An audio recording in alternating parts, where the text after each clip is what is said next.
लैमार्कवाद। आज के टॉपिक में हम जानेंगे लैमार्कवाद क्या है। तो लैमार्क एक वैज्ञानिक थे और इन्होंने कुछ बातें बताई थीं और इसीलिए इसको कहते हैं लैमार्कवाद। तो क्या बातें थीं? जो लैमार्कवाद है ये जैव विकास से संबंधित है। लैमार्कवाद जैव विकास से संबंधित है। तो अब ये जैव विकास क्या है ये जानते हैं। छोटे जीवों से बड़े जीवों का बनना, यहाँ पे एरो तीर बना दिया गया है। तो छोटे जीव से बड़े जीव जो बने हैं वो जैव विकास कहलाता है। छोटे जीवों से बड़े जीव का बनना जैव विकास कहलाता है। अब जो छोटे जीव हैं इनसे बड़े जीव बने कैसे? आखिर क्रमिक परिवर्तन से। मतलब छोटे जीवों में बार बार चेंजमेंट बदलाव हुए हैं और ये कोई बदलाव रातों रात या एक दिन में महीने भर में नहीं हो गए हैं, बल्कि हज़ारों लाखों साल में इनमें चेंजमेंट होते गए हैं और धीरे धीरे बड़े जीव में वो बदल गए हैं। हम इस तरह से समझते हैं इसको, जैसे प्रोटोजोआ संघ है, ये सबसे पहला जगत होता है और प्रोटोजोआ में अमीबा, पैरामीशियम, जुगलिना सब आते हैं। ये एक कोष की होते हैं। एक कोष की जीवों के बाद नंबर आता है बहुकोष की जीवों का, जो कि पोरीफेरा संघ है। जैसे यहाँ पे पोरीफेरा में स्पंज आते हैं। स्पंज जैसे जो घर पे जिससे मैल छुड़ाने के लिए जूट यूज़ करते हैं वो स्पंज है। जो सोफ़ा सेट में रहता है फोम वो स्पंज है। तो ये जीव आते हैं। इसके बाद सिलेंट्रेटा, प्लैटीहेलमिन्थीस, एस्केलेहेलमिन्थीस, इस तरह से कॉर्डेटा जीव।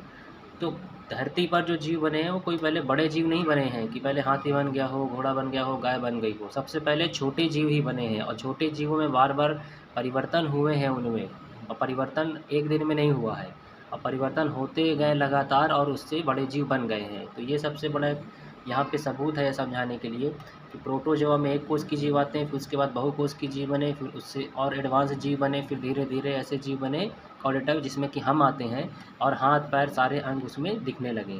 तो ये क्या है? ये जैव विकास ही हुआ है यहाँ पर। और ये जैव विकास कैसे हुआ? क्रमिक परिवर्तनों से धीरे धीरे इनमें चेंजमेंट होते चले गए।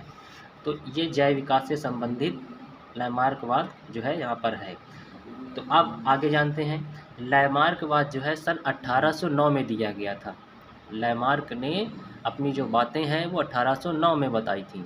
अब ये बातें लोगों को कैसे बताई गई? तो उसके लिए उन्होंने एक किताब लिखी थी जिसका नाम है फिलॉसफी जूलॉजी। तो फिलॉसफी जूलॉजी किताब में लैमार्क ने बातें बताई थी। लैमार्क का पूरा नाम जो है जीन बैप्टिस्ट डी लैमार्क है और इनके नियम को लैमार्क का सिद्धांत या उपार्जित लक्षणों की वंशागति का सिद्धांत भी कहते हैं। पेपर में हो सकता है ये पूछ लिया जाए कि उपार्जित लक्षणों की वंशागति का सिद्धांत का वर्णन कीजिए, तो आपको यही लिखना है। या पूछ लिया जाए लैमार्क का सिद्धांत क्या है, तो यही लिखना है, इसी के बारे में बताना है। लैमार्कवाद जो है वो 4 बातों पर आधारित है। नंबर 1 है वातावरण का सीधा प्रभाव।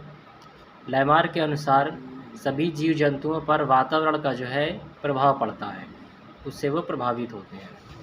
नंबर 2 है अनुकूलन की प्रवृत्ति।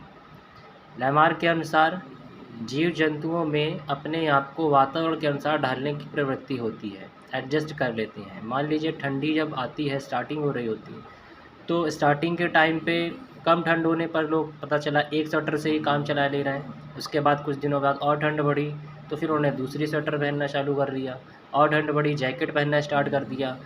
अभी भी नहीं उनको रिलीफ मिल रहा है तो फिर आग का सहारा ले लिया, आग तापने लगे। तो यहाँ पे क्या कर रहे हैं? वो अपने आप को वातावरण के अनुसार एडजस्ट कर रहे हैं, ढाल रहे हैं उसमें। तो सभी जीव जंतुओं में वातावरण के प्रति अनुकूलन की प्रवृत्ति होती है। अगला नंबर है अंगों का उपयोग और अनुपयोग। लैमार्क के अनुसार सभी जो जीव जंतु हैं उनमें जो अंग हैं अगर उनका वो ज़्यादा उपयोग करेंगे तो वो ज़्यादा विकसित होंगे, और अगर उसका उपयोग नहीं करेंगे तो वो विकसित नहीं होंगे, विलुप्त हो सकते हैं।